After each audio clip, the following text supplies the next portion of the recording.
ಇವಳು ಇನ್ನೆಷ್ಟು ಹಿಂಸೆ ಕೊಡ್ತಾಳೋ ಏನು. ಯಾಕೆ ಬಂದಿದ್ಲು ಆ ಸೇವಂತಿ? ಗೊತ್ತಿಲ್ಲ. ಸುಳ್ಳು ಹೇಳಿದ್ರೆ ಕೊಂದ್ಬಿಡ್ತೀನಿ. ಯಾಕೆ ಬಂದಿದ್ಲು ಹೇಳು. ನಿಜವಾಗ್ಲೂ ನನ್ಗೇನು ಗೊತ್ತಿಲ್ಲಮ್ಮ. ಅವಳ ಹತ್ರ ಏನ್ ಹೇಳ್ದೆ? ಅವಳು ಯಾಕೆ ಬಂದಿದ್ಲು? ನಿಜ ಬೊಗ್ಳು.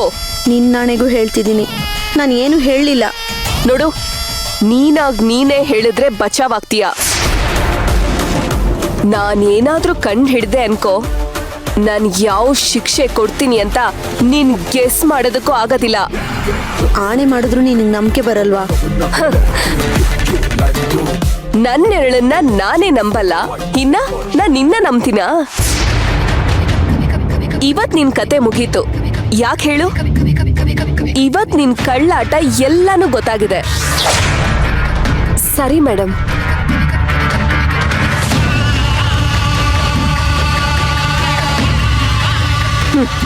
ಹೇಗೆ ಅಂತ ಯೋಚನೆ ಮಾಡ್ತಿದ್ಯಾ? ಇರು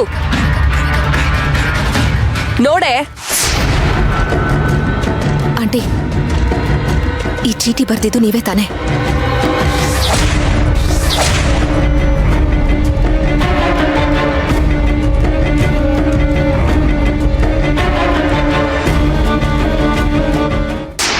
ಇವಳು ಕೆಟ್ಟವಳ?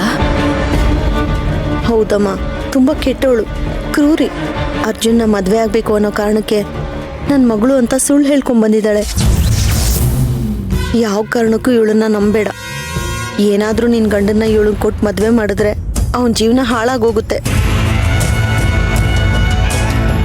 ಕೈ ಮುಗಿತೀನಿ, ಹೇಗಾದರೂ ಮಾಡಿ ಈ ಮದುವೆ ನಿಲ್ಲಿಸು. ಆಂಟಿ, ಏನ್ ಹೇಳ್ತಾ ಇದ್ದೀರಾ ನೀವು? ಇದನ್ನ ಯಾರ ಹತ್ರನೂ ಹೇಳಕ್ಕಾಗಲ್ಲ ಅಂತಾನೆ ನಿನಗೆ ಚೀಟಿ ಮೂಲಕ ವಿಷಯ ತಲುಪಿಸಕ್ ಪ್ರಯತ್ನ ಪಟ್ಟಿದ್ದು. ಈ ಚೀಟಿ ಎಲ್ಲೋ ಕಳೆದು ಹೋಗಿತ್ತು, ಕಸ ಗುಡಿಸುವಾಗ ಸಿಕ್ತು. ಆಂಟಿ, ನಿಮ್ಮ ಮಗಳು ಯಾರು? ಅದು ಜ್ಯೂಸ್ ರೆಡಿ.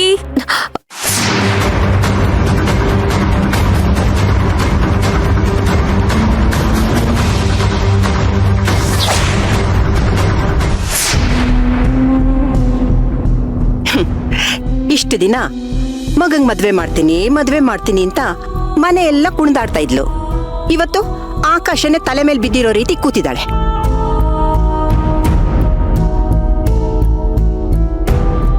ಈಗ್ಲಾದ್ರೂ ನನ್ ಮಾತು ಕೇಳಿದ್ರೆ ಉದ್ಧಾರ ಆಗ್ತೀಯ, ಇಲ್ಲ ಅಂದ್ರೆ ನಿನ್ನಿಷ್ಟ. ಅಜ್ಜಿ, ಅಮ್ಮನ್ನ ಸುಮ್ಮನೆ ಕನ್ಫ್ಯೂಸ್ ಮಾಡ್ಬೇಡಿ. ಏನನ್ನ ಹೇಳಿ ಅವ್ರ ತಲೆ ಕೆಡಿಸ್ಬಿಡಿ ನೀವು. ನೀವೆಲ್ಲ ಇದೀರಲ್ಲಪ್ಪ, ಸೇವಂತಿ ಬಿದ್ರೆ ಸಾಕು ಅವಳ ತಲೆ ಮೇಲೆ ಕಲ್ಲೆತ್ತಾಕ್ಬೇಕು ಅಂತ ಜನಗಳು. Hello everybody. ಹಾ, ನಂದು ಮೀರೊಂದು ವೆಡ್ಡಿಂಗ್ ಕಾರ್ಡ್ ಬಂತು.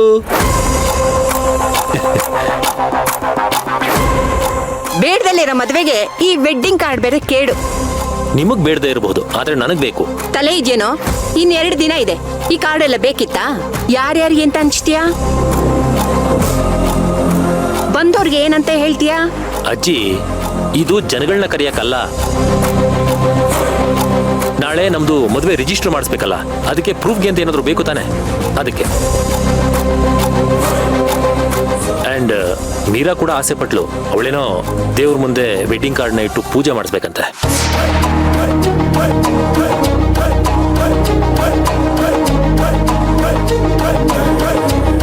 ಅವಳ ಮುಖಕ್ಕೆ ದೇವ್ರ ದಿಂಡ್ರು ಬೇರೆ ಕೇಡು. ಯಾಕಮ್ಮ ಯಾವಾಗ್ಲೂ ಅವ್ರಿಗೇನ್ ಬೈತಾನೆ ಇರ್ತೀರ ಪಾಪ? ಏಯ್, ಮುಚ್ಚೆ ಬಾಯಿ. ಯಾರೇ ಪಾಪ? ಇನ್ನೊಬ್ರು ಸಂಸಾರನ ಹಾಳು ಮಾಡಿ ಆ ಜಾಗಕ್ಕೆ ಬರ್ಬೇಕು ಅಂತ ಬರ್ತಿರೋಳು ಅವಳು. ಅವಳು ಪಾಪಿಷ್ಟೆ. ಅಂತವಳು ದೇವ್ರಿಗೆ ಎಷ್ಟೇ ಕೈ ಮುಗಿದ್ರು ಅವಳಿಗಂತೂ ಒಳ್ಳೆ ಜೀವನ ಸಿಗಲ್ಲ, ತಿಳ್ಕೊ.